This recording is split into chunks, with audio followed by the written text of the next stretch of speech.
ini saya akan membentangkan tentang bab 4 polimer dan juga bab 5 consumer dan industri.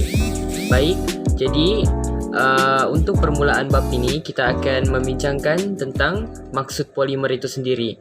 Jadi polimer ni dari perkataan poli bermaksud banyak dan mer bermaksud unit. Jadi polimer ni didefinisikan sebagai molekul berantai panjang yang terhasil daripada percantuman banyak ulangan unit asas, dan unit asas itu sendiri adalah disebut sebagai monomer. Okey.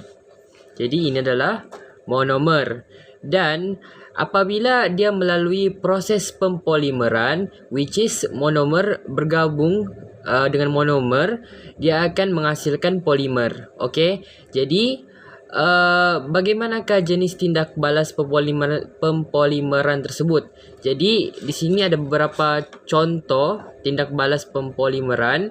Salah satunya adalah tindak balas etena menghasilkan politena. Jadi di sini kita bisa lihat ya, mula-mula di sini ada ikatan ganda 2 dan ia diputuskan untuk menghasilkan ikatan tunggal. Okey. Dan kedua pula kita ada contoh seperti tindak balas asid amino untuk menghasilkan polipeptida. Jadi polipeptida ni sebenarnya adalah nama lain bagi protein.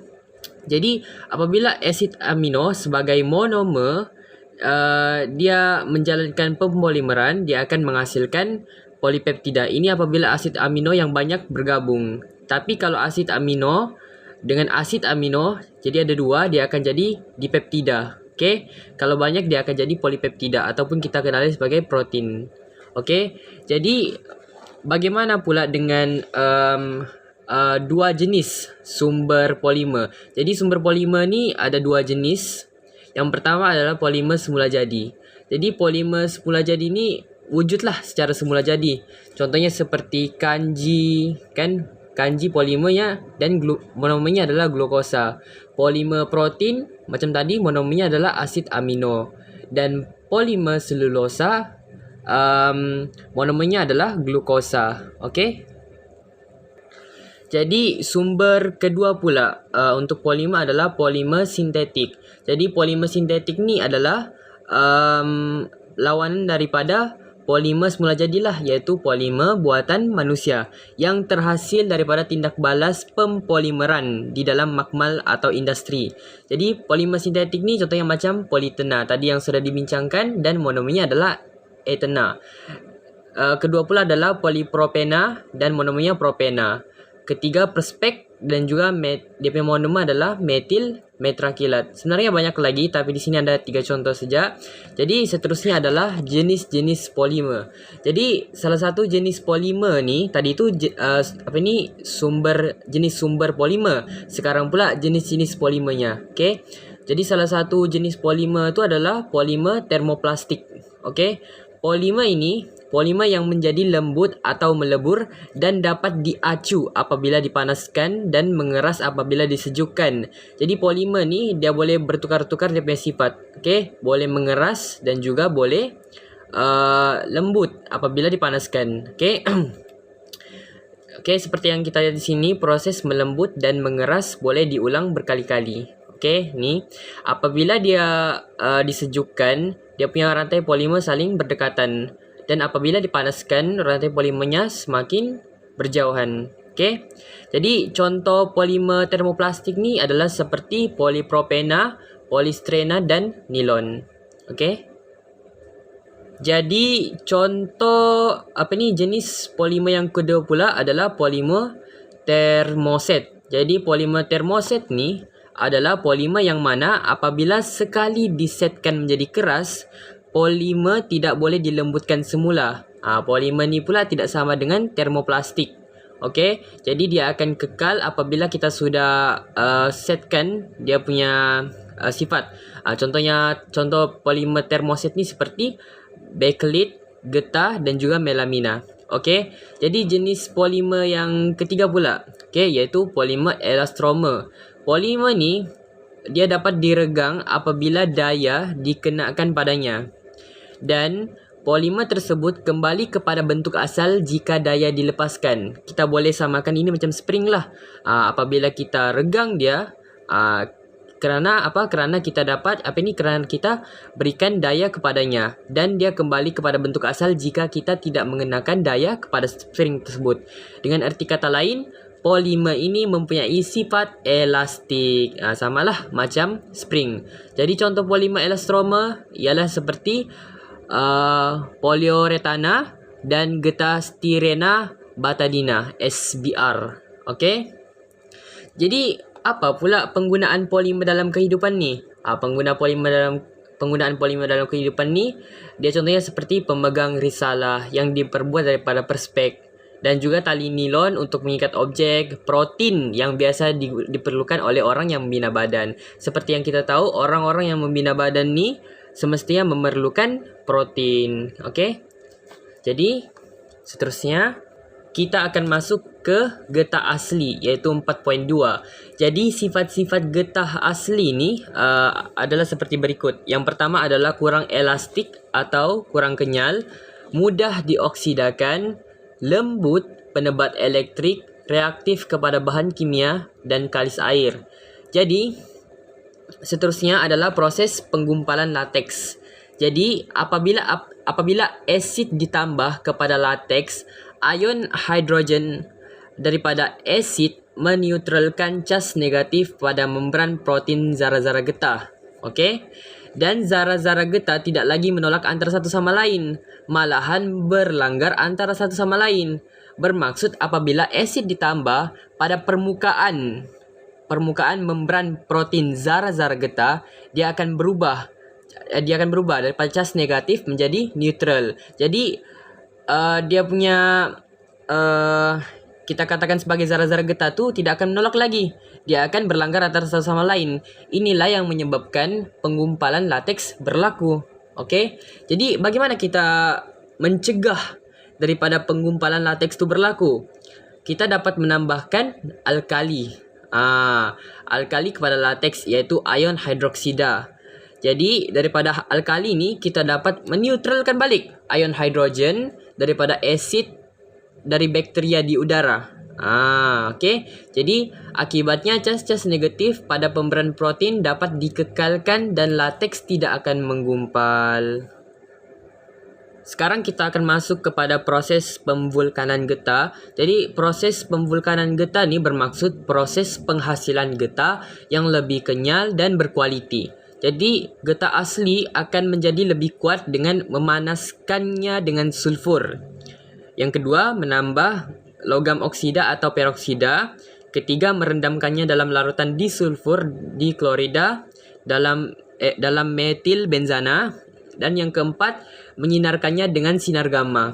Okey. Jadi apa perbandingan antara getah tervulkan dan tidak tervulkan ni? Jadi yang pertama, getah tervulkan ni dia lebih kenyal. Tapi kalau getah yang tidak tervulkan, dia kurang kenyal. Yang kedua, getah yang tervulkan ni, dia takat leburnya lebih tinggi. Tidak macam getah tidak tervulkan. Dan yang ketiga, lebih kuat dan keras. Seperti yang kita tahu, getah yang tervulkan merupakan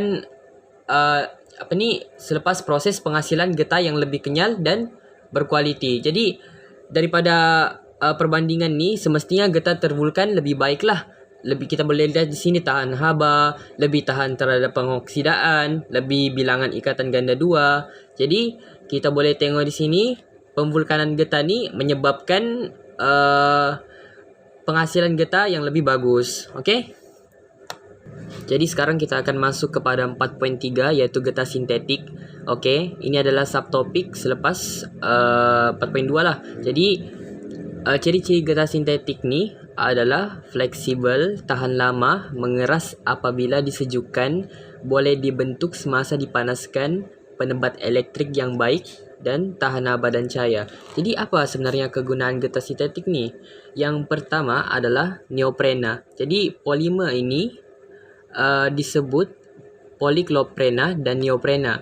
Jadi cecair neoprena ni adalah tidak berwarna, kurang tumpat daripada air, bau sengit, larut sikit dalam air dan melarut dalam pelarut organik seperti alkohol dan diethyl ether. Jadi neoprena ialah bahan yang digunakan untuk pelbagai aplikasi luaran dan marin. Neoprena digunakan untuk membuat pipe getah petrol, bekas untuk cecair yang mengakis, kelengkapan sukan dan perubatan, dan banyak lagi lah. Contohnya seperti ini, penutup komputer riba, sarung tangan, keselamatan, dan gasket. Oke, jadi ini adalah salah satu daripada kegunaan getah sintetik. Ini adalah salah satu jenis lah neoprena nih. Jadi yang kedua pula kita ada getah silikon ataupun kita sebut singkatannya sebagai SIR. Dan getah silikon ini merupakan elastomer yang tahan lama dan terdiri daripada silikon. Polimer ini mengandungi silikon bersama dengan unsur-unsur yang lain yaitu karbon, hidrogen, dan oksigen. SIR tahan suhu tinggi, bersifat lengai, penebat elektrik, tahan pelelasan, tahan terhadap cuaca. Samalah macam dia punya ciri-ciri getah sintetik. Dan kegunaan utamanya adalah membuat tiup, gasket, cincin O, peralatan rawatan pernafasan, dan kabel perubatan. Jadi itulah apa yang kita sudah bincangkan tentang bab 4 polimer. Sekarang kita akan masuk pula ke bab 5 iaitu consumer dan industri. Jadi untuk bab 5 ni kita akan mulakan dengan 5.1 yang membincangkan tentang minyak dan lemak. Jadi untuk permulaan kita akan menceritakan tentang proses penghidrogenan. Jadi lemak tak tepu dapat ditukarkan kepada lemak tepu melalui tindak balas penghidrogenan. Seperti yang kita tahu, lemak tepu ni sebenarnya tidak baik kerana dia mengandungi banyak kolesterol. Okey. Dan ikatan ganda 2 dapat ditukarkan kepada ikatan tunggal dengan menambahkan hidrogen. Jadi lemak atau tepu ni mempunyai ikatan ganda 2, sekurang-kurangnya 1. Dan lemak tepu ni mempunyai ikatan tunggal dan tidak mempunyai ikatan ganda 2. Jadi semasa tindak balas penghidrogenan, lemak atau tepu dipanaskan pada 150 darjah Celcius hingga 200 darjah Celcius dan gas hidrogen disalurkan melaluinya dengan kehadiran logam nikel sebagai mangkin. Okey, jadi untuk yang mangkin ni bermaksud sesuatu bahan untuk mempercepatkan proses tersebut. Okey. Jadi selepas proses penghidrogenan tadi, kita akan masuk pula kepada subtopik 5.2, bahan pencuci. Jadi bahan pencuci ni kalau untuk kehidupan seharian kita mesti menggunakan antara dua ni yang biasa kita gunakan iaitu sabun dan deterjen. Jadi sekarang saya akan jelaskan tentang sabun dan kemudian ini adalah deterjen. Jadi sabun ni terbentuk daripada tindak balas peneutralan antara alkali dengan asid lemak. Okey, alkali dengan asid lemak. Sabun ialah garam natrium atau kalium bagi asid lemak. Okey. Apabila lemak yang dikenali sebagai trigliserida dididihkan bersama larutan alkali pekat, sabun dan gliserol terbentuk. Proses ini dikenali sebagai saponifikasi. Okey. Jadi kalau kita lihat di sini adalah ada lemak kan yang ataupun dikenali sebagai trigliserida. Dia bergabung dididihkan bersama dengan larutan alkali pekat dan menghasilkan sabun dan juga gliserol. Jadi seperti yang kita lihat tadi, sabun ialah garam natrium dan kalium bagi asid lemak. Okey, jadi apa perbezaan antara garam natrium dan kalium itu? Okey, seperti yang kita lihat di sini, sabun natrium pepejal terhasil jika alkali yang digunakan ialah natrium hidroksida dan sabun kalium terhasil jika alkali yang digunakan kalium hidroksida dan selalu digunakan dalam perbuatan sabun cecair. Jadi boleh dibandingkan di sini adalah apabila kita menggunakan natrium, kita akan menghasilkan sabun pepejal. Okey. Dan sabun kalium kita akan menghasilkan sabun cecair. Sekarang kita masuk kepada deterjen pula. Jadi deterjen ni ialah garam natrium bagi asid sulfonik. Okey, jadi asid sulfonik yang biasa kita gunakan untuk menghasilkan deterjen adalah asid alkil sulfonik, asid alkil benzena sulfonat. Ada dua itulah. Jadi apabila asid tersebut bercampur dengan garam natrium, maka akan terhasil dua jenis deterjen. Ini bukan deterjen, melainkan ini adalah asid yang digunakan. Apabila ia digabungkan dengan garam natrium, maka akan terhasil dua jenis deterjen, yaitu yang pertama natrium alkil sulfat dan yang kedua adalah natrium alkil benzena sulfonat. Okey, kita mencuci kan, kita mesti tertanya-tanya bagaimana kotoran dekat pakaian tu dapat dihilangkan. Jadi inilah yang kita akan bincangkan, tindakan pencucian sabun dan deterjen. Jadi oleh kerana struktur sabun dan deterjen adalah sama, maka tindakan pencucian juga sama. Apabila sabun atau deterjen ditambah ke air, maka ia akan larut dan membasahi kain yang kotor. Bahagian hidrofilik anion sabun atau anion deterjen yang berkutub larut dalam air. Jadi hidrofilik ni bermaksud tertarik kepada air. Bahagian hidrofobik pula iaitu bahagian yang tidak tertarik kepada air. Kan anion sabun atau anion deterjen larut dalam kotoran yang bergris. Bergris ni maksudnya berminyak. Okey. Jadi bahagian hidrofobik mengemulsi dan memecahkan titisan gris yang besar kepada titisan kecil. Kenapa? Sebab bahagian hidrofobik ni dia tidak tertarik kepada air. Jadi dia tidak akan larut dalam air, melainkan dia akan masuk kepada titisan gris. Jadi dia akan memecahkannya kepada titisan yang kecil. Apabila dikocak, titisan gris yang kecil tertanggal dari permukaan air dan terapung dalam air. Okay. Titisan kecil gris menolak satu sama lain kerana membawa cas negatif dan dia terapung dalam air disebabkan oleh bantuan daripada buih sabun tersebut. Inilah kepentingan buih sabun. Okay. Jadi akibatnya titisan kecil gris dapat ditanggalkan dan pakaian dapat dibersihkan. Jadi bagaimana pula dengan bahan tambah dalam deterjen? Adakah bahan tambah dalam deterjen? Sudah pasti ada. Jadi yang pertama kita ada enzim biologi, which is fungsinya adalah memecahkan molekul lemak dan protein dalam kotoran makanan. Okay? Dan yang kedua pula ada agen pemutih, iaitu menukarkan kotoran kepada bahan tanpa warna. Inilah yang disebabkan kenapa contohnya pakaian kita tu kotor dan dia berwarna, contohnya warna coklat ataupun warna-warna yang tidak sama dengan warna baju kita dan ia kembali kepada seperti asal, yang disebabkan inilah agen pemutih. Contohnya seperti natrium perborat dan natrium hipoklorit. Yang ketiga pula pemutih optik. Pemutih optik ni menjadikan kain lebih cerah dan lebih putih. Yang ini dia menukarkan kotoran, yang ini dia menjadikan lebih cerah. Contohnya seperti pewarna pendar fluor. Okay, yang keempat pula adalah pembina. Pembina ni dia melembutkan air liat. Contohnya seperti natrium tripolifosfat. Yang kelima pula kita ada agen anti napan, iaitu menghalang zara-zara kotoran daripada melekat semula pada kain bersih. Inilah yang menyebabkan baju dalam kotoran dekat baju kita ni dapat dihilangkan kerana agen anti napan. Contohnya seperti nama dia panjang, natrium karboksil metil selulosa.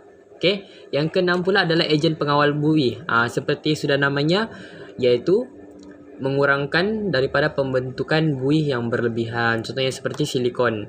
Dan yang terakhir ada agen pengering, iaitu memastikan serbuk deterjen dalam keadaan kering.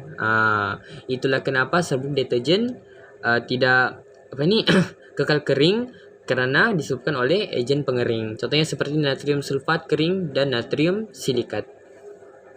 Baik, jadi kita akan teruskan lagi dengan bahan tambah makanan, iaitu subtopik 5.3. Jadi seperti yang kita tahu, kita ni ada beberapa tambahan kepada makanan supaya makanan itu lebih menarik, lebih sedap. Tapi apakah bahan tambah makanan tersebut? Apakah jenis-jenisnya? Jadi di sini kita akan mulakan dengan jenis tambah makanan yang pertama, yaitu pengawet. Pengawet ni ditambah untuk menghalang atau melambatkan pertumbuhan mikroorganisma seperti bakteria atau kulat supaya makanan dapat disimpan lebih lama. Inilah gunanya pengawet. Contohnya seperti natrium nitrit dalam sausage, asid benzoik dalam sos cili, sulfur dioksida dalam buah-buahan kering. Yang kedua pula adalah pengantioksida. Jadi pengantioksida ni melambatkan pengantioksidaan lemak dalam makanan oleh oksigen di udara.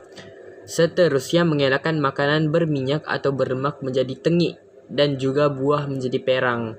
Contohnya seperti hidroksianol terbutil dan hidroksitoluena terbutil dalam margarin untuk membangkitkan ketengikan. Dan yang kedua adalah propil galat dalam daging beku. Yang ketiga pula adalah perisa. Dari nama pun kita sudah tahu, perisa ni untuk meningkatkan rasa asli atau perisa makanan. Contohnya seperti mononatrium glutamat dalam campuran perasa. Okey. Seterusnya pula kita ada penstabil, yaitu meningkatkan kestabilan dan ketebalan dengan membantu makanan kekal dalam emulsi dan mengekalkan sifat fisiknya. Contohnya seperti lecitin dalam soya, pektin dalam buah, garam arabik dalam sap pokok akasia. Oke, yang seterusnya kita ada pemekat, yaitu memekatkan cecair dan menghalang makanan daripada menjadi cecair. Contohnya gam akasia. Gam akasia ini pun boleh jadi penstabil juga. Dia ada dua fungsi. Oke. Seterusnya kita ada pewarna. Pewarna ni dia menambah dan mengembalikan warna dalam makanan untuk meningkatkan daya tarikan visualnya. Ini adalah salah satu sebab kenapa kadang ada makanan dia pewarna. Inilah bahan tambah makanan. Contohnya seperti pewarna azo, merah, oranye, kuning, pewarna trivanil, biru dan hijau. Oke. Seterusnya kita ada kromatografi pewarna makanan. Ini bukan jenis lain tambah makanan, pewarna makanan, melainkan ialah dia membantu dalam mengasingkan pewarna makanan. Okey, jadi ini adalah kaedah untuk memisahkan pigmen ataupun bahan pewarna. Contohnya seperti monogliserida dan juga lecitin. Cumannya di sini ada syaratnya, which is pigmen mempunyai keterlarutan yang berbeza dalam pelarut dan pigmen mempunyai daya tarikan yang berbeza terhadap kertas turas. Seterusnya kita akan masuk kepada ubat-ubatan dan bahan kosmetik. Oke, yang pertama kita akan jelaskan tentang ubat tradisional. Jadi yang pertama kita ada lidah buaya. Lidah buaya ini baik untuk merawat gatal dan luka kulit akibat melecur. Yang kedua adalah halia, membuang angin dalam badan, membantu memanaskan badan. Yang ketiga kita ada kunyit yang berperan sebagai antiseptik dan merawat kegemukan. Yang keempat kita ada buah delima, mencegah penyakit jantung dan kanser prostat dan menurunkan tekanan darah. Yang kelima kita ada serai, meningkatkan sistem saraf dan sistem imun dan merawat jangkitan. Okey. Serai ini juga mempunyai sifat antiseptik. Yang keenam kita ada asam jawa, dia merawat demam dan merawat masalah sembelit hati dan pundi empedu. Yang ketujuh kita ada bawang putih. Bawang putih ini dapat merawat selesma dan asma dan menurunkan tekanan darah. Seterusnya kita ada pegaga. Pegaga ini dapat merawat rheumatisme dan artritis dan membantu mengurangkan berat badan sama seperti halia. Okey. Lemon pula merawat abses dan bisul dan menyembuhkan masalah kulit. Okey. Seterusnya kita akan membincangkan tentang ubat moden pula. Ubat moden ni dia ada 5 jenis. Okey. Yang pertama kita ada analgesik, fungsinya melegakan rasa sakit. Contohnya seperti aspirin, paracetamol dan kesannya seperti sembelit, mengantuk, pening, sakit perut dan macam-macam lagi lah di sini. Okey, yang kedua pula ada antimikrob. Fungsinya adalah mencegah jangkitan dan penyakit yang disebabkan oleh patogen, membantu mengelakkan makanan dan minuman dicemari patogen. Contohnya seperti Zithromax, Miconazole dan kesannya adalah seperti loya, gangguan pencernaan, muntah, kembung, cirit-birit dan hilang selera makanan. Yang ketiga pula kita ada ubat psikotik yang berfungsi untuk merawat penyakit mental dan contohnya seperti psikotik tipikal dan ada 2 jenis iaitu ubat psikotik tipikal yang dimulakan pada 1950 dan ubat psikotik atipikal yang dimulakan pada 1990 dan kesannya penglihatan kabur, mulut kering, mengantuk, kekejangan otot atau menggeletar dan peningkatan berat badan. Ini khas contohnya orang yang berpenyakit mental seperti skizofrenia. Okey, yang keempat ada anti alergi, fungsinya untuk menghentikan reaksi alergi yang berbahaya. Contohnya seperti bromperimani, cetirizine, chlorpheniramine dan Clemastine. Okey. Jadi kesannya mengantuk, pening, mulut, hidung atau tekak kering dan peningkatan selera makan. Okey. Jadi ada banyak lagi di sini kesannya. Dan yang kelima kita ada corticosteroid yang berfungsi untuk mengurangkan keradangan, menekan tindak balas sistem imunisasi yang terlalu aktif dan membantu ketidakseimbangan hormon. Dan berguna untuk merawat gejala yang tiba-tiba dan teruk. Okey, contoh obatnya seperti kortisol, prednison, prednisolon, dan juga kesannya ada 2 jenis iaitu jangka pendek, perubahan dalam tidur, emosi dan selera makan, jangka panjang, jerawat, gangguan emosi, tekanan darah tinggi dan lain-lain. Seterusnya kita akan masuk kepada 3 jenis kosmetik utama di pasaran. Jadi yang pertama kita ada kosmetik rias yang sering kita dengar yaitu mencantikkan wajah, contohnya seperti bedak, gincu, pensel alis, pemerah pipi, pembayang mata, celak, dan maskara. Yang kedua kita ada kosmetik perawatan ataupun kita panggil sebagai skincare, merawat tubuh seperti krim, pelembab kulit, dan masker muka. Yang ketiga kita ada pewangi, untuk menghilangkan bau dan memberi haruman, contohnya seperti deodoran dan minyak wangi. Ini adalah 3 jenis kosmetik yang selalu kita lihatlah dekat pasaran. Untuk subtopik seterusnya kita masuk yaitu 5.5 aplikasi nanoteknologi dalam industri. Jadi apa tuh nanoteknologi? Ia merupakan pembangunan bahan atau peranti dengan memanfaatkan ciri-ciri zarah nano. Zarah nano ini amat kecil karena ia merupakan 10 kuasa negatif 9 meter. Dia sangat-sangat kecil lah. Jadi aplikasi nanoteknologi dalam kehidupan seperti perubatan. Kan dalam perubatan kita boleh membangun zarah nano untuk merawat sel sasaran. Contohnya kita mau sasarkan kepada sel kanser, kita boleh guna ini lah. Yang kedua pula kita ada alam sekitar. Kita dapat menggunakan zarah besi nano dapat membersihkan pelarut organik yang mencemarkan air dengan berkesan. Yang ketiga ada peralatan sukan yang dapat mengurangkan beban peralatan tersebut dan meningkatkan kecekapan. Jadi apakah kelebihan dan kekurangan nanoteknologi ini? Yang pertama kita ada komputer nano lebih pantas dan 1.000.000 kali lebih kecil. Tapi kekurangannya kos pelaburan awal sangat tinggi. Dan kedua ada pula mengawal pencemaran yang sedia ada, tapi mustahil untuk memperbaiki kerosakan tersebut pada tahap molekul. Dia boleh pada tahap atom saja.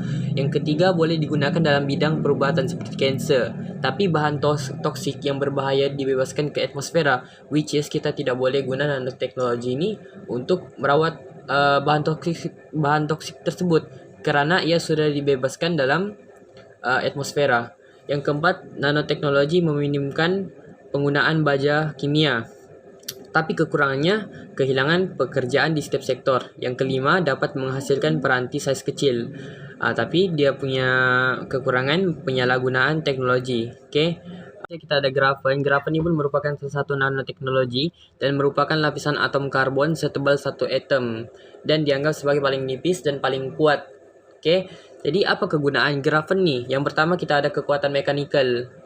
Grafen nih walaupun dia kecil tetapi dia kuat dan dapat membantu bahan-bahan seperti plastik, logam atau bahan lain untuk menjadikan bahan itu lebih kuat dan ringan. Yang kedua kita ada kegunaan thermal. Jadi grafen nih dia tahan haba. Jadi dia boleh digunakan dalam membuat lampu LED. Telepon pintar yang terkini pun menggunakan film thermal berasaskan grafen. Jadi yang ketiga pula kita ada simpanan tenaga. Grafen merupakan bahan yang paling sesuai digunakan dalam bateri ataupun superkapasitor. Dan hal ini karena grafen adalah bahan yang paling nipis. Grafen membolehkan bateri dan superkapasitor menyimpan lebih banyak tenaga dan dapat dicas dengan cepat. Pembentangan tentang bab 4 polimer dan bab 5 consumer dan industri. Harap pembentangan saya jelas dan sekian, terima kasih.